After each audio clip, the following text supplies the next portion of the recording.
If you have anxiety or depression, you belong at a gym as well. A gym is not just for losing weight or building muscle, it's for building up you as well. If you have anxiety, depression, get to a gym today. My name's Nick Tabor. I'm a personal trainer. I talk about this stuff because I've lived through it, and I teach it to try to help the world be better. Anxiety and depression is an incredibly difficult thing to talk about that we do not speak about as the general human population. I think for years I can remember where it was just, oh, don't be anxious. Just get over it. Here's a pill. Here's something. Just don't just go away. Don't talk about this. And now we're becoming incredibly accepting, but I think it's still a lot harder to get out there. I first started with losing weight. I went from 305 pounds, I went down to about 170, 175, about put my way back up there. And let me tell you, honestly, it was not easy, but the one thing that the gym never really went into was why did I get there in the first place? I had tremendous anxiety. Some people may know the Myers Briggs test. Test your personality. What kind of type of a personality are you? For me, I'm the advocate. That fits. And I had the letters INFJ. So introvert. I forget the rest, but it was like, judge on facts. Definitely a feeler type personality. I forgot what the N was, but regardless, here. They never went into the reasons why you went into being, into the gym. Why did you gain weight? What happened? And I didn't figure that out till years later, until I was on, well into my fitness journey, when the point when I nearly had a breakdown. Um, it was almost 3 years ago, and practically almost 3 years ago to the day, actually, now that I remember it. I my day job was changing a lot. I noticed I started picking up snacks again. My diet was just completely off the chain. I found out I may have cancer, I think, about that time. I started feeling this lump in my chest, which was off, which was really, really bad. But I started to eat at that time because that was my only coping mechanism. I went to the gym, I worked out, I burned off a lot of calories, fine, but the habits were still underlying.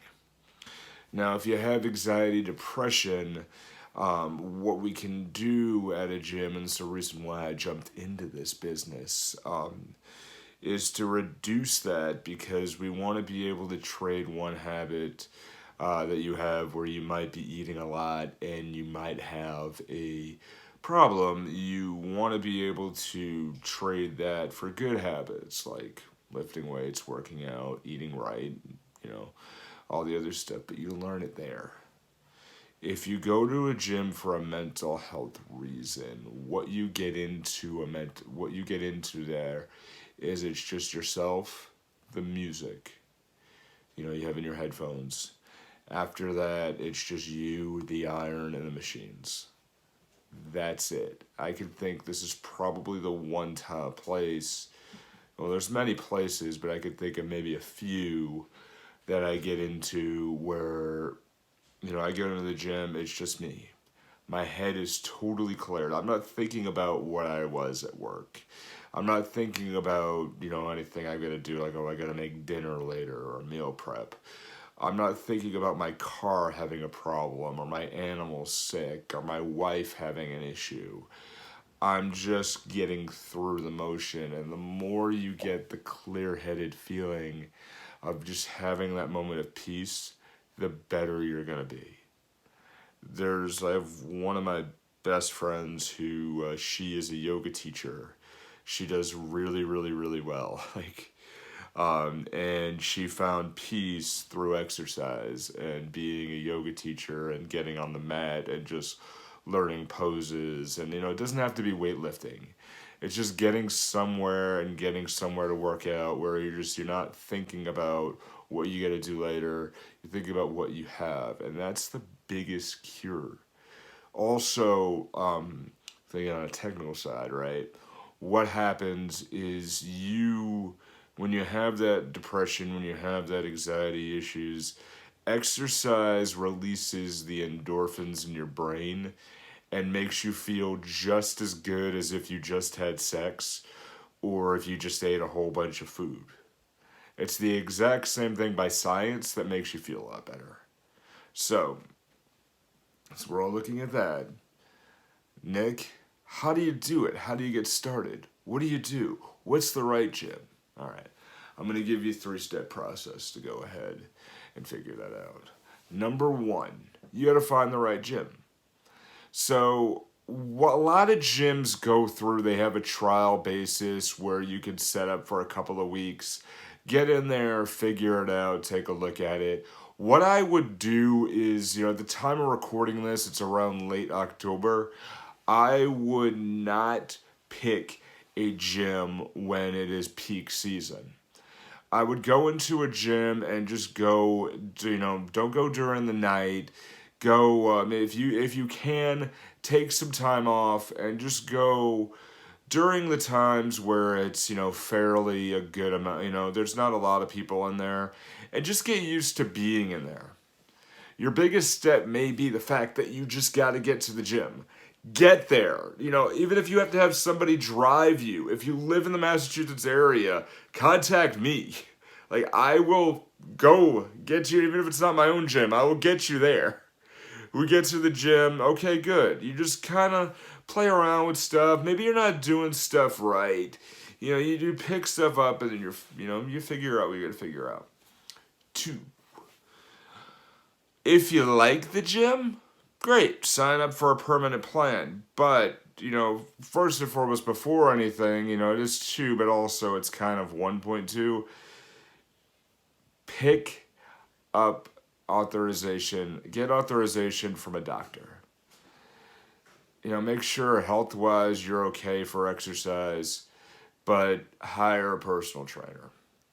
You want to know how to do all this stuff right, because the one thing that really gets people is, especially when you have anxiety or if you have depression, you're not breathing right. And if you do the exercises correctly, it's 50% mental, 30% diet, 20% technique. If you're mentally focused in the right direction, you're breathing while you're doing it. Like if you do a simple bench press, breathe out, in, out, while you're pushing out. And if you breathe right, you exercise right, your muscles are there, and again, wakes up the brain. Gives you that nice endorphin rush that makes you feel good. And it's just you. Number 3. Pick some really good, uplifting songs to work out with. If you have the depression, you're probably listening to some music that's really bringing you down. But you want that music that has a really good dance beat to it, if that's what you're into. But you want to have music that maybe reminds you of something that's really good. So, think about with the time of year, if it's a birthday, of somebody in your family, maybe you put their favorite music in to work out on. And you just choose, if top 40 isn't a good thing for you, then pick whatever. You can set it up on your phone. You have, if you have Spotify or any of the streaming services, just set up a playlist. Let it ride. Try it out. It's going to take a few times to do it, but music, again, will get the body rolling, will get the heart, because the heart responds to the music beat. And it says, okay, it's okay. You're feeling very happy, and you pick very happy music, right? And then it tells the brain, it's okay. And then you rinse and repeat. And you keep going. Keep going. Last one, little special one, 4. Get your tribe together. Tell your friends, tell your family about you're going to a gym. They might be a little resistant. Oh, no, I don't know. You can do that. Don't worry. It's not their opinion. Don't worry about it. You're just telling them so they can remind you that you need to go. That's all. A little bit of pressure, but you'll be fine. All right. So that does it here for today. Hope you all have a great day. Check out some other videos right on here. And as always,